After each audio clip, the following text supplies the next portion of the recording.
If you've ever been curious why it's difficult to completely give up alcohol, especially if your drinking has escalated and got a bit out of control, then this is probably the most important video that you'll ever watch, because I'm going to reveal to you exactly what has been going on and why so many people seem so powerless to escape alcohol. You know, we go through this sort of pattern whereby we do it, then we regret it, and we know that it's getting worse, and we sort of decide to stop, and then often within the same week, maybe sort of if we've had a drink at the weekend, overdone it, certainly by Thursday, maybe Friday, all of that seems to be forgotten. So why can we have a set of thoughts that tell us it's time to stop, that we can't continue, that doing this is ridiculous, that it's damaging our health, and we're in that moment we are completely motivated to stop drinking alcohol? So what happens in the brain between wanting to stop, needing to stop, knowing you have to stop, being determined to stop, and what happens over the next few days till we get to like Thursday or Friday, or whenever the cravings kick in? What has actually gone on in the mind? Has that ever made you wonder? Well, I'll explain exactly what it is, and then I'll explain exactly how you fix it. How does that sound? All right, so when we are in that sort of frame of mind where it's like, you know, we might be hungover, we might have relapsed, we might be on day one, day two. When we're in that frame of mind where we're thinking, right, I really don't want to do this anymore. I'm not going to do this anymore. Alcohol sucks. It's ruining my life. It's ruining my relationships. I don't perform to my sort of capabilities. I'm going to stop. I'm never going to drink again. That's coming from your conscious mind. You know, you consciously thinking, don't want to do this anymore, and the like. So what happens is that we also have a subconscious mind, which if you've been reading or following any of my stuff recently, you'll know that I talk a lot about the power of the subconscious mind, also called the unconscious mind. So what's happening when we're over here saying, right, you know, I've drunk alcohol again, I didn't want to, I'm hungover, I feel terrible, all the reasons circulating around our head that we don't want to drink alcohol anymore. And that's our conscious mind. So what happens between then and wanting to drink again and those cravings kicking in, we've got our conscious mind there, and think of this like as a pendulum. And what happens is we start over there where we don't want to drink, and our conscious thinking is saying, I don't want to drink, I'm not going to do it again. And then the pendulum swings, as pendulums do, over here to our subconscious mind. And our subconscious mind is what is going to lead us back into it if we leave it unchecked. So the subconscious mind holds all of our beliefs. And our beliefs come from every experience we've ever had up until now, good and bad. And the subconscious, the unconscious mind doesn't have a filter. So if we experience things that are negative, then we can form negative limiting beliefs. So what's really happening is that we're shifting from our conscious mind, which is like our self-conscious mind, and within days we swing right the way back to being controlled by our subconscious mind, because 95% of human behaviour, and this has been confirmed by brain scientists and so on, but 95% of human behaviour is driven by the unconscious mind. So most of our behaviour we're not actually in control of. How can you be if it's being driven by the unconscious mind. And I absolutely promise you, this is the way it works. So why do some people form beliefs that lead them to the path of addiction and others don't seem to have a problem with it? Well, it's based on what we've experienced and how those experiences have created our belief system. So with addiction and alcohol and drugs and so on, then it's basically your brain's attempt to solve a problem. Because when we have limiting beliefs that we're not good enough, that we're not worthy enough, when we have fears, doubts, blocks, limiting beliefs, all residing at a subconscious level where they're over 1,000,000 times more powerful than any of that conscious thinking we've been doing, then the subconscious mind takes over. And these limiting beliefs, they're around lacking, and when the unconscious mind experiences that, it wants to solve the problem. It wants to add something to it. So if we don't think we're worthy, if we don't think that we're enough, if we think that we're bad, then we're going to try and fill those gaps with alcohol, drugs, destructive behaviour, shopping, sex, whatever it may be. And that's why some people have a problem and some people don't. So I find it kind of ridiculous that people say, just change your thoughts. The solution to being a hopeless alcoholic when your world is collapsing around you and you're in a deep, dark depression, you just change your thoughts and that sorts the whole problem out, does it? How's that been working for you? Because it never worked for me. So when people say that, it sort of brings alarm bells a little bit, because it suggests to me that people don't understand where thoughts come from. Do you know? Where do our thoughts come from? What controls our thoughts, more importantly? Is it us? Is it ourself that controls them?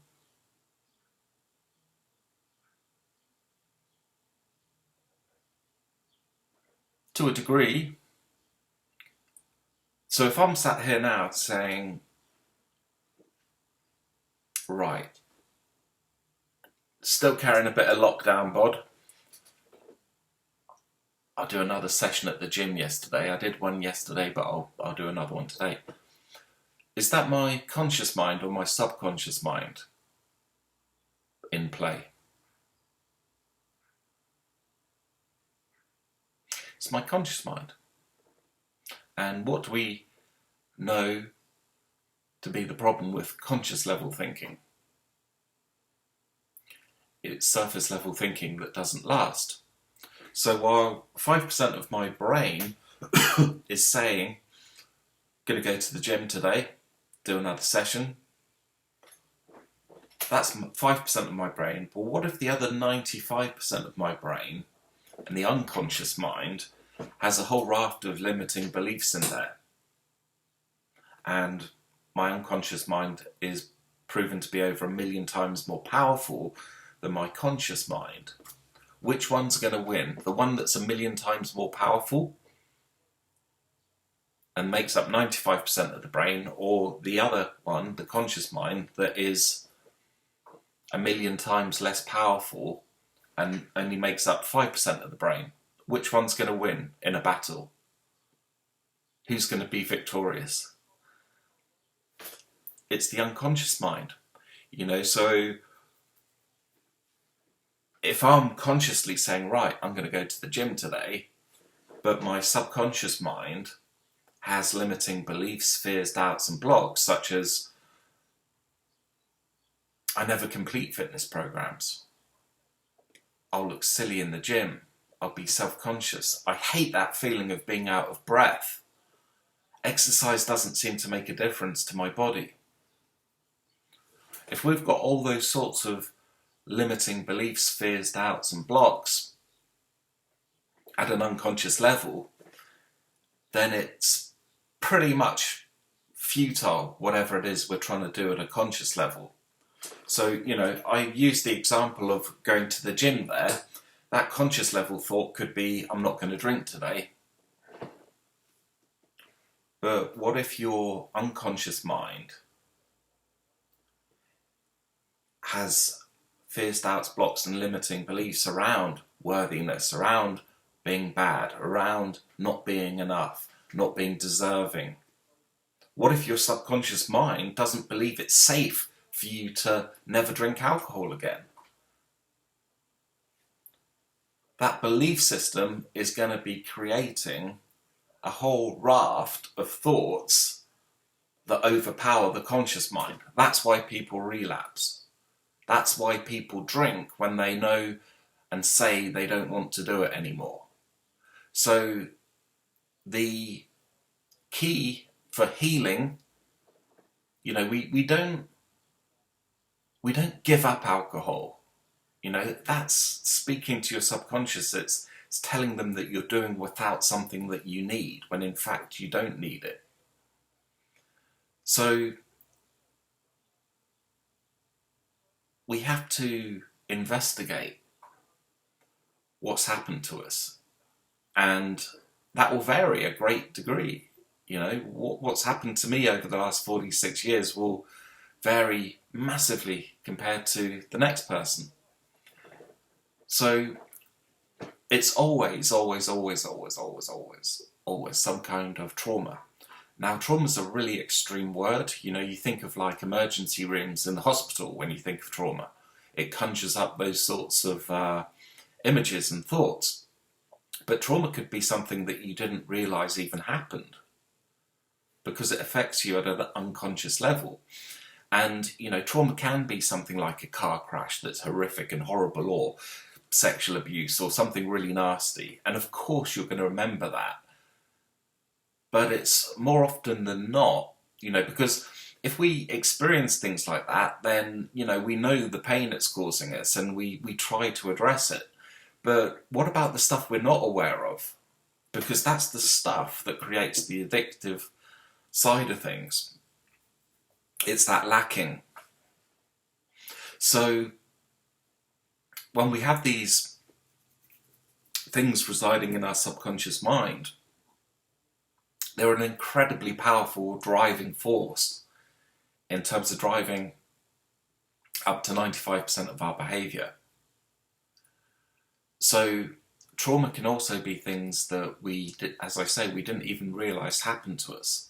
So say you had a parent or parents that, for whatever reason, didn't invest time, energy and love into you, then children always think it's about themselves. And this is why so much of our current behaviour is due to what happened to us years ago in childhood. Because when our brains are still forming before the age of 7 and we're trying to figure out who we are and what this crazy world's all about, children always believe that problems are about themselves. So if we have a parent that doesn't give the child enough attention, doesn't spend enough time with them, doesn't take enough interest, for example, then that would translate in the child's head as, I'm not worthy, I'm not good enough, I'm not deserving, I must be bad, there's something wrong with me. And it's these beliefs that fuel our thoughts throughout our life, unless we deal with them. And that's why people add things like alcohol, drugs, shopping, sex. That's why people feel the need to add things in that they don't actually need. And things that might soothe the pain temporarily, but don't heal it. And it seems to me that the whole pharmaceutical and sobriety industry, community, call it what you will, it's all based around treatment. You ever thought about that? It's all based around treatment, and it's my belief and understanding that a lot of the things that we need to be healthy and content and happy have been forgotten. Dare I say it, suppressed. A cancer treatment can cost $475,000. You really think they want a cure for cancer?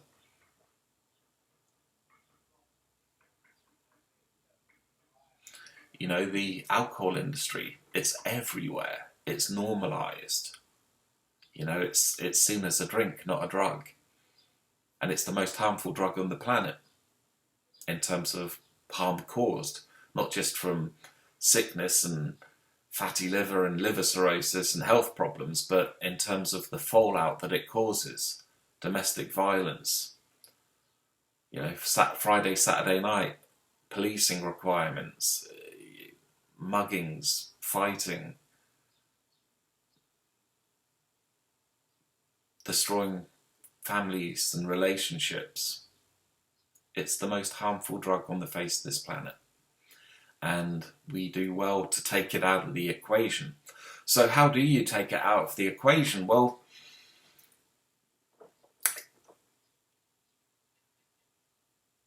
we need to heal. And we need to move away from treating the problem to curing the problem. And that is very much possible, because what we do is we heal the belief system, which means that we're healing the trauma and what's causing the emotional pain. Because, there are only two reasons people drink. And that is to soothe emotional pain and trauma, whether it's trauma that is memorable or stuff that you didn't realise happened that affects you to this day without you knowing about it, or once we've healed the trauma, we also need to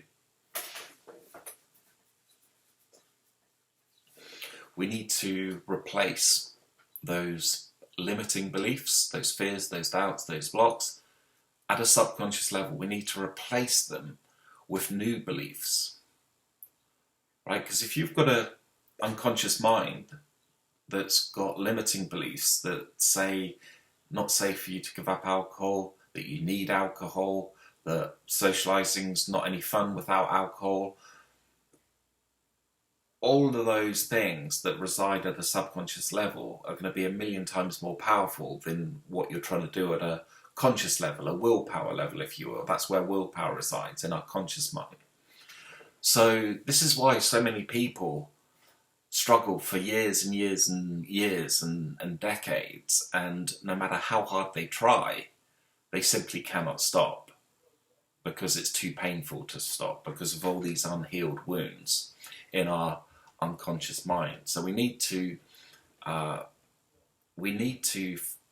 find out what happened to us. We need to find out through testing what our belief system is at an unconscious level, because if your subconscious mind doesn't believe it's safe for you to never drink alcohol again, it's going to work pretty damn hard to avoid that from ever happening. And I know it sounds a bit funny to say our unconscious mind doesn't believe it's safe for us to not consume alcohol anymore. But if it's a belief in your subconscious mind, it's incredibly powerful. And whether you like it or not, it is shaping your current behaviour. But the good news is that we can test 100% accurately to find what belief system you have, what fears, doubts, blocks, limiting beliefs you have. And the testing that I use, it's sort of like a muscle test, and that will reveal to you what you do and don't believe at an unconscious level.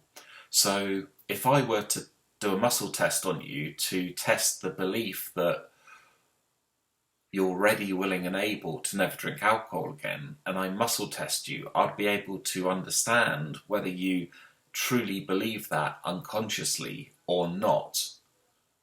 And what I do is I find all of these little blocks, fears, doubts, limiting beliefs, so that we know what the problem is. And this is really pinpointing the root of your addiction. And we all have these blocks and fears and doubts and limiting beliefs. We can't be human and not have them. And our brain doesn't have a filter. So it's very much sort of chance what we've experienced and how it has shaped who we are and how we show up in this world and how we behave. So once we find these things, we then need to do step 2, which is to release them. Because we don't give up alcohol, we simply release it from our life. And we release all of the, for want of better words, crap in our subconscious mind. And it's a liberating experience, I can tell you. The first time I did it, like I did the clearing work, and I was like, my entire physiology changed. I was like, yeah, baby. It's a pleasurable, fun thing to do. So that's where most therapy stops. It just tries to reframe things in your mind. But here's the problem, and I'll probably get some flack for saying this, because people that have invested time and energy into learning a certain thing, when somebody comes along and says, well, that's a little bit outdated, then it tends to ruffle a few feathers. But I'm here to serve you, not therapists, so I'll just tell it as it is. And everything I say I can back up, because, these aren't theories that I'm talking about. This is proven science from a lot of very knowledgeable people, doctors, PhDs, people I've hung around with and learned from over the years. But when we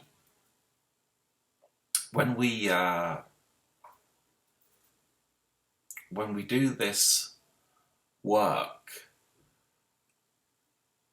and do that clearing, that's where most people stop.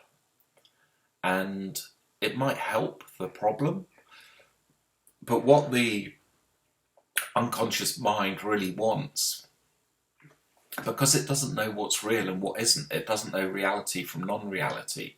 So what it actually wants is clear instruction, a clear mission, right? And when your unconscious mind, your supercomputer mind that's over a million times more powerful than your conscious mind, not only has all the crap cleared out of it, but you ingrain your new beliefs, your new success-based belief goals.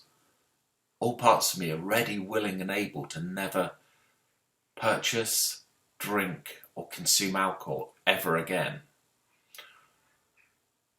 When we integrate that belief and then we do testing again that's 100% accurate, we find out whether the belief integration has happened successfully. More often than not it does, but say it doesn't, say we do the clearing work, we remove all our fears, doubts, blocks, limiting beliefs that are built up throughout our life, clear those all out, let them go completely, get liberated, and then we ingrain our success-based belief goals. And by the way, I wouldn't limit it to just one thing.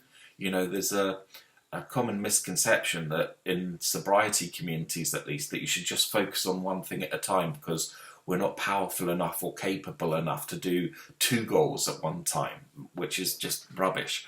It makes sense that we might want to focus on our nutrition, our sugar cravings, so that we look after our energy and our mood. These idiots that tell you to eat ice cream and cookies in early sobriety clearly have no understanding or appreciation of the blood sugar roller coaster, which is what happens when you eat refined carbohydrates and sugar. What happens when our blood sugar level does that? What happens to our mood? It also does that.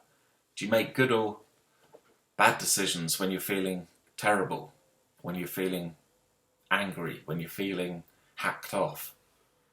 You know, what you're doing is you're just relying on a substance to feel better temporarily. It's just the same thing with a different substance.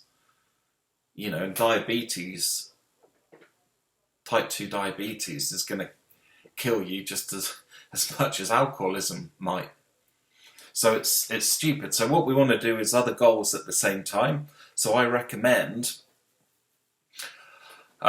taking a look at what we're eating, but also what we're doing to replace those feel-good chemicals, because this is, you know, I guess partly why people eat the junk, because they need those feel-good chemicals, but you know, you're only getting them temporarily from food. You know, a better approach would be to not eat the junk, not have the blood sugar crash, not have the mood crash, and actually replace those feel-good chemicals by exercise. You know, and if you're somebody that's never exercised in your adult life, like I was for 20 years, you can turn that around overnight. I know, because that's what I did, using the belief change. Seriously, I didn't exercise for 20 years. I tried, joined gyms, tried running, tried sports, tried squash, just couldn't get into it. Why? Because of my subconscious mind. I then dealt with that, found I had a bunch of limiting beliefs, blocks and fears, cleared those out, liberated myself, and then I ingrained the goal, or parts of me are ready, willing and able to sign up to a gym and get really fit. And that's what I did over 10 years ago. I get a bit edgy if I can't exercise or get outside or do a good row in the gym or something like that. You know, I need that in my life. It's what keeps me balanced. So yeah, so we do the testing, we do the clearing, and then we do the belief change, integration. And the belief change, like ingraining your new beliefs, your new success-based belief goals into your subconscious mind. You know, you might want to lose like 50 pounds in the next 90 days. We get to pick and choose. We can have anything that we want within reason. You know, if you're 2 foot tall, you're probably never going to play for an NBA basketball team. Sorry about that. But we get to choose what we want. You know, and this is what billionaires and business leaders talk about at, you know, mastermind groups and events. You know, there are business masterminds that cost $1 million. There are masterminds that cost $500,000. There are masterminds that cost $100,000. There are masterminds that cost $10,000. I'm in one of those at the moment because of the value I get back from it. But what do they talk about at those top level business masterminds?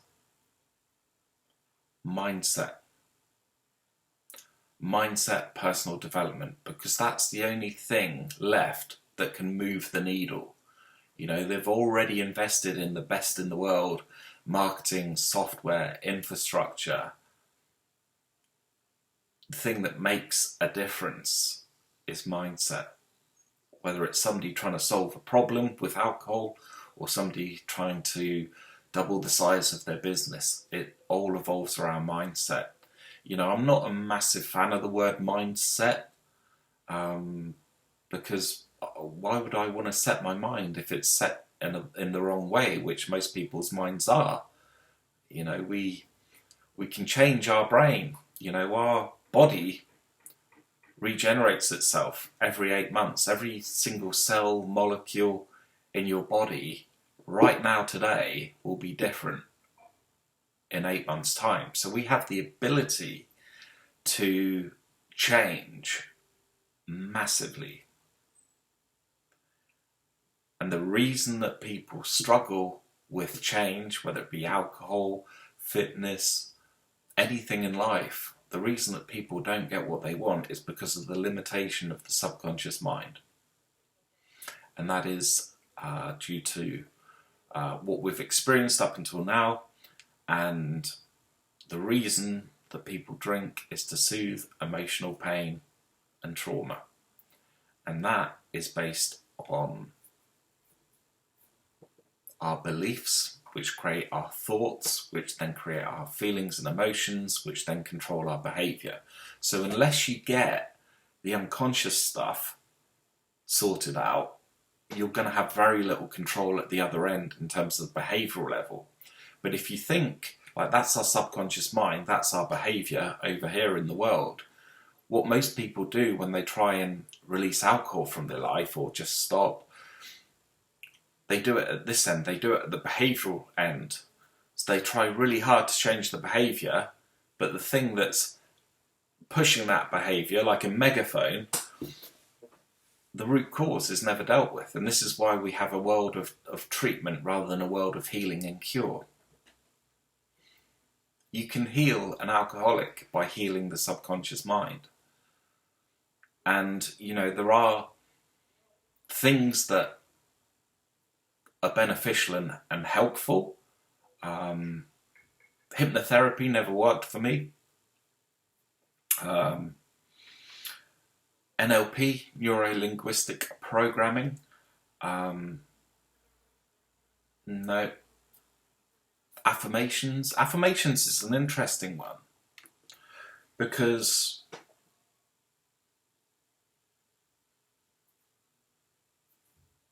quite often when we're doing our affirmations, what we're actually doing is confirming to the subconscious mind that we're lacking in something.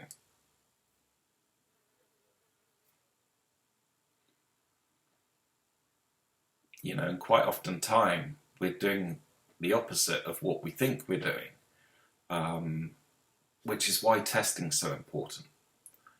You know, the reason why somebody fails to achieve a goal versus the next person is going to be vastly different. You know, what are the chances of them having the exact same trauma experience 20 years ago or whatever it is just, like, it's so untargeted. A lot of this stuff is you've got to identify your issues, you know, and it's not just what happened to you, it's how it affected you. You know, as humans, we're very different individuals. You know, some people freak out, you know, if they, you know, they don't like heights, for example. Yet other people, like, hey, let's go base jumping. Do you know what I mean? It's like we can have a very different experience based on our fears, for example, like that example. So, you know, what might stress you out might be like water off a duck's back to me. And there's no rights or wrongs, it's just who we are. And, you know, so the point I'm making is that we have these experiences which vary a great deal, and then the way we process these experiences and how it forms our beliefs is very much based on the individual as well. You know, some things that affect you won't affect me. Some things that affect me won't affect you. So this one size fits all thing doesn't really work. We really need to sort of put the old detective hat on and investigate specifically what happened to you, because unless you get to the root cause of your behaviour at a subconscious level, you're likely to be doing little more than treating a problem. You know, and treatment doesn't cure or prevent problems, it just makes them more bearable. And that's a bit of a waste of time when you could just solve the problem. So, if you're still watching this at the 35-minute mark, then I have a feeling that some of the things I've said have resonated with you, which is great. It's good that you're here.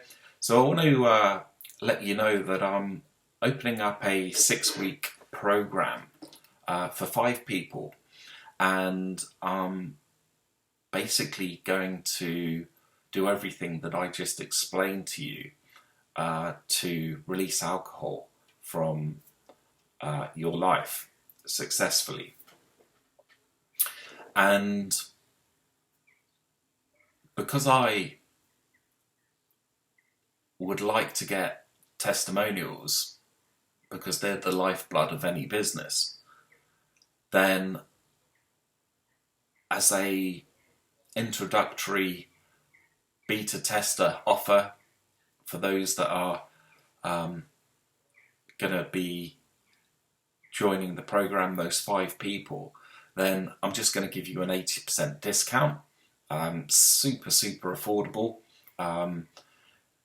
You know, if somebody came along and said, you know, that solved my problem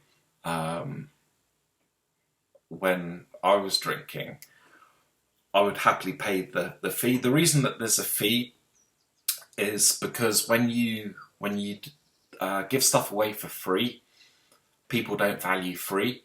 And obviously for this kind of thing, you need people that are serious and committed. And, you know, when you don't charge for your services, people generally don't show up. They don't commit as much as they would. It's like Warren Buffett once said, you know, when you have skin in the game, you behave differently. But yeah, 80% discount. So if you want to be one of those 5 people, and you want some more information, just comment interested in the comments below, and that will let me know who needs the information. So yeah, so this is like what I'm doing is with these 5 people, I'm going to really over deliver. You know, there's no right, this is a set program and you're only getting this much. I'm just going to hook you up so that you have the best possible experience, and then that will create a situation where I've earned some pretty good testimonials, which then help me in what I'm doing moving forward. So it's like a sort of quid pro quo. All right, so comment down below if you're interested, or if you have questions, pop those down below. If you'd rather do it in private, then just shoot me a message via the business page, or if we're friends on Facebook, message me that way. If we're not friends, just send me a friend request.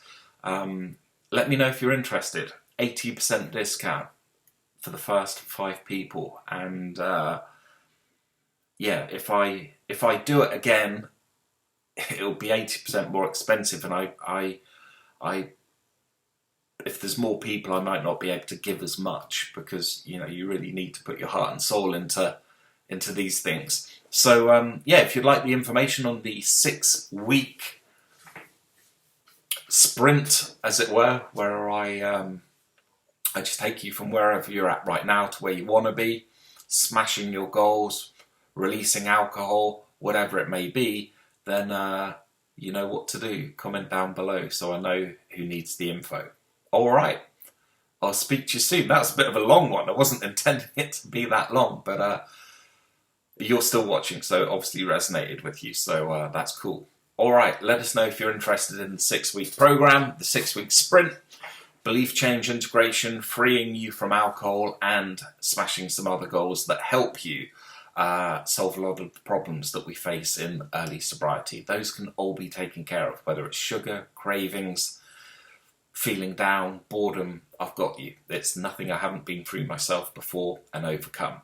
All right, have an awesome day. It's sunny here, despite me having the blinds closed. It's only 11:30 in the morning, you know, and I've only had 1 coffee. What can you do?